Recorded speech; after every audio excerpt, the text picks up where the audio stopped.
Hi, this is Miss Bell, and I'm going to show you a few tips on having a great presentation. I have my random slideshow here, and I'd like to show you a few things. Now, I've embedded this amazing picture of the Star Trek cast in the 1970s as my background.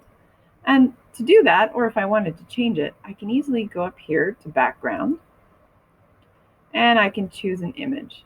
Now, let's say I would like a little bit more of an updated Star Trek image, so I'm going to just go to Google search and put in Star Trek.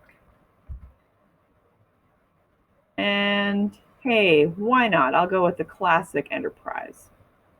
So I've selected it and I insert and done.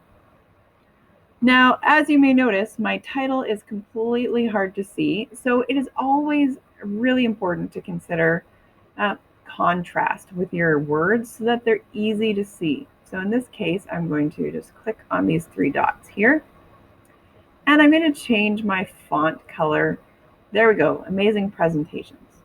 Now I could have changed the background, and so just of this box, so I would go to fill, and let's see, let's just go crazy. We'll go pink. That adds some nice contrast. It's easy to read. Now in this box, I have gray on gray. It's okay, but it's not my favorite. I might make this darker, so that stands out a little better. And maybe I would lighten up this background a little. There are a lot of things you can do, and it will depend on the graphics that you're using and what you want. But always make sure it's easy for someone to see. And a great way to check that out is by just looking at your presentation in the present mode. Now, I have these 6 words on here because this is also important. No one needs to read your presentation while you're giving it. The point of having words on it is to highlight important ideas. And so my key for you is there should never be more than 6 words on a slide unless absolutely necessary. So if you stick to 6 words, then you, as the reader, as the presenter, fill in the rest of the information. And frankly, you are the most important part of your presentation. Now, sometimes you're going to want to have a video. I've embedded this video on fashion trends from the 1700s, and I don't want to show the whole thing. It's quite long. So if I click on the video, I've got some different options here. Now, these are motion ones, and I don't need to animate it. But if I go to Format Options, I can adjust my video playback. So I've chosen to start my video at 3 minutes and end at 3 minutes 15 seconds. Now that's pretty short. So what if I go to 3 minutes 30 seconds? I just click here and you can see it's saving. Now it's saved and I'm ready to go. I can get rid of that side and it will end it here. And if we want to test it, we just click play and it'll show you. Started at 3.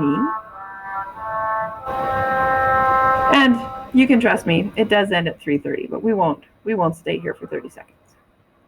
Now that's great. That's helpful because sometimes you only want a little bit, or frankly, your teacher doesn't want you to show the whole 10 or 12-minute video. So it's really great to be able to do that. Lastly, I want to show you a little bit about speaker notes.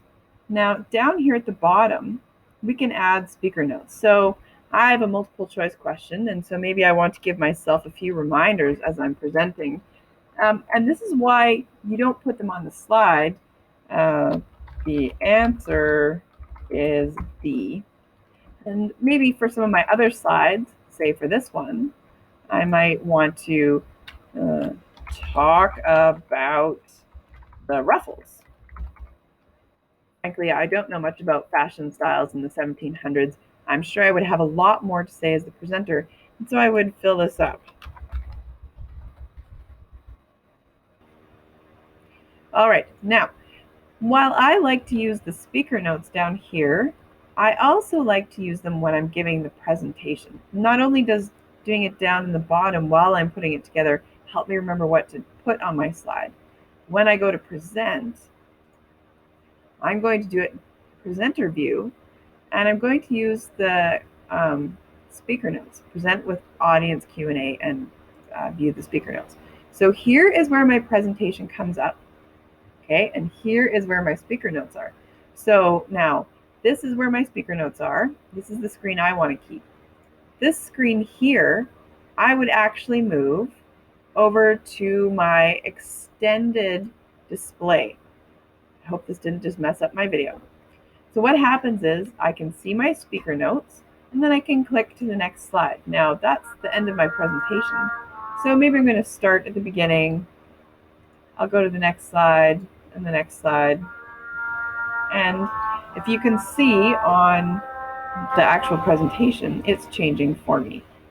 And I can click from there as well. Now, there is one last thing I want to show you. Now, I wanted to make a multiple choice question. So I'm going to, again, cancel out. I'm going to hit the escape button. Here I am. So I've got this answer here, and you can see it's all in yellow.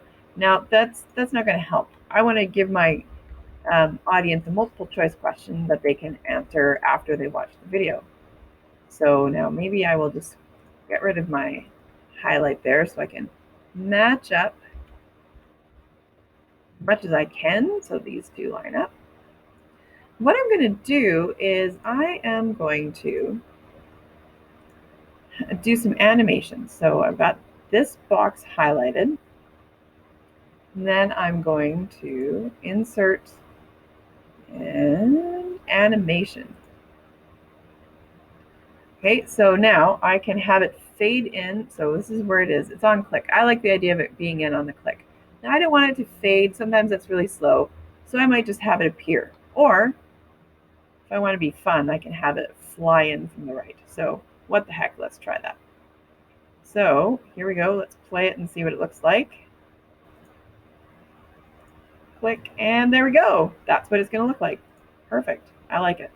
So that's what this is going to look like. Now, if I present it, and now I'm presenting it without the speaker notes just to test it.